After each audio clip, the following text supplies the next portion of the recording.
Good morning, Vanchians. Another beautiful day has begun as we continue our pursuit of achieving Type 1 civilizational status. Type 1 is about one core principle: gaining control over the factors that influence our existence. Over the past 2 days, we have discussed how to reclaim control over time, food. Today, we move to the third fundamental human need: clothing, what we need, and what we have turned it into.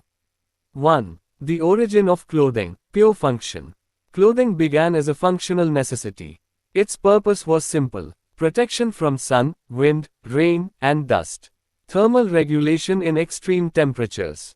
In this form, clothing served its role efficiently. Some of the most impactful innovations were: pockets right-pointing arrow increased carrying capacity. Bags right-pointing arrow extensions of clothing utility. At this stage, clothing was purely functional and efficient. 2. The cultural transformation of clothing.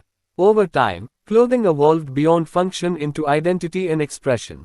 Today, clothing communicates gender, culture, social status, profession. It also builds group identity, e.g., uniforms. Creates trust within similar groups. Simultaneously creates division and discrimination. Additionally, clothing influences psychology of appeal.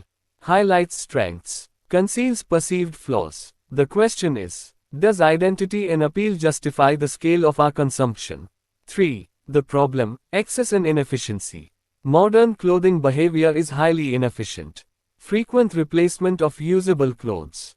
Different outfits for different occasions. Preference for expensive branded items with identical function. From an AP, efficiency, productivity, intelligence standpoint, you can only wear one set of clothes at a time.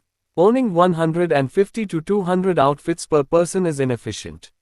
Most clothing does not improve productivity. However, innovation is still possible. Example: cooling systems integrated into clothing for heat conditions.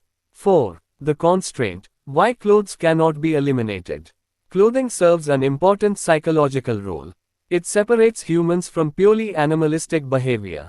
It provides social discipline, behavioral boundaries. Therefore, eliminating clothing is not a solution. 5. The solution: reduction, not removal. The optimal path is: minimize ownership, maximize utility.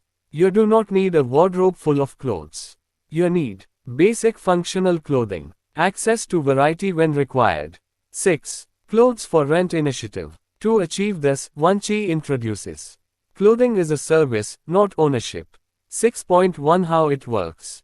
Clothing is available across distributed rental stores. A dedicated app allows you to browse designs, check sizes, locate availability, view pricing, process, select clothing, visit store, change in use, return after use. Pricing is based on duration of use, usage intensity, condition at return. 6.2 Turning clothes into assets. Citizens can also deposit their own clothes into the system. Earn rental income. This creates passive income from unused wardrobe. Clothing shifts from liability right-pointing arrow asset.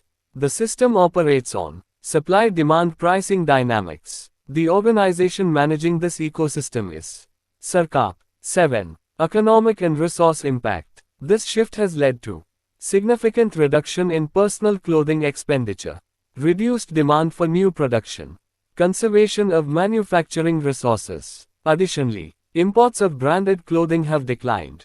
Local custom clothing rentals have increased.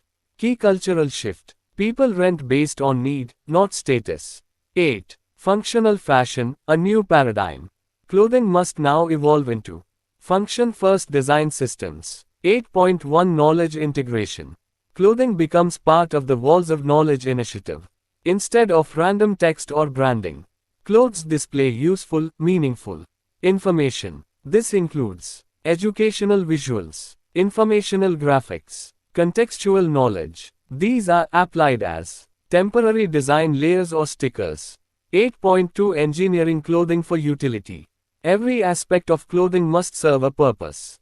Material selection, structural design, embedded features, environmental adaptability. 9. The space mindset. To understand this shift, adopt a space exploration mindset. In space, every gram matters. Nothing is sent without purpose. No resource is wasted on aesthetics alone. Applying this to Earth, functional fashion is the foundation of Type 1 civilization. 10. Addressing the fear of losing aesthetic life.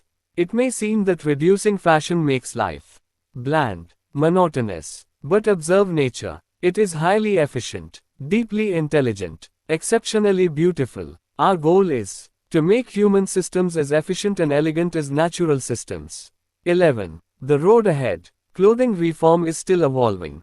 We are developing more efficient usage models, better functional integrations, smarter distribution systems. These will be discussed in the coming days. Closing. Optimizing clothing is not just about reducing expense. It is about resource efficiency, cultural transformation, functional living, and ultimately, a necessary step toward achieving Type 1 civilizational status.